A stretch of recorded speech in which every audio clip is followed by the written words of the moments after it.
थर मो सांग मैंने पचारती प्रकृत में स्वप्न कौन कहवाक गले प्रकृत में स्वप्न कौन मुझे जानी हाँ किंतु गोटे कविता लिखी क्षणभंगुर स्वप्न भावुची ता माध्यम किसी जानीपारि कवितार शीर्षक थिला क्षणभंगुर स्वप्न पहांतिया सकाळ स्वप्न देखिली तुमको पहांतिया सकाळ स्वप्न देखिली तुमको बहु विस्तारित उष्म बाहुबंधन रे छंदी होइछि मु शुणिछि हृदस्पंदन धक धक हेउथिला तीव्रतर अति तीव्रतर सचेतन संभ्रम हे करदेल मते से बंधन तमे बहु दूर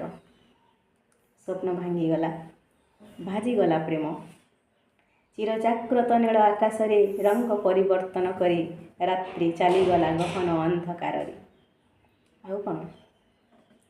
सबू न देखुथी तुमको स्वप्न पहांत्या सकाळ से दिन थिला सिना नियारा पहांत्या सकाळ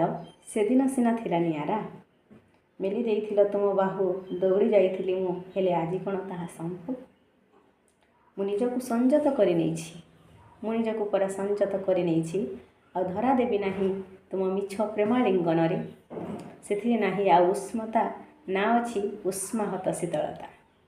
सेथिरे नाही आ उष्मता ना अछि उष्माहत शीतलता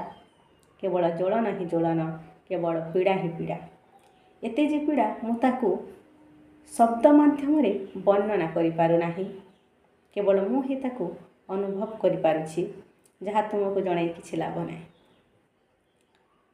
रात्रि सबुदिन आसे सकाळ भी आसे किंतु सबु रात्रि मु स्वप्न देखेना कि सबु स्वप्न रे तमे आसना केमिति आसंत जे दिने दी दिन 4 दिन केते दिन करि थांती अपेक्षा अपेक्षा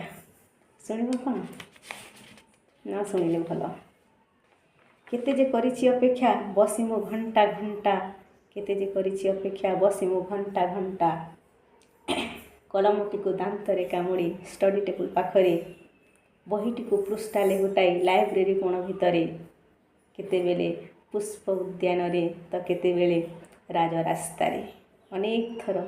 अनेक समय धरी तुमको अपेक्षा करिछि हेले तमे तो केबे आसना केमिति आसंत जे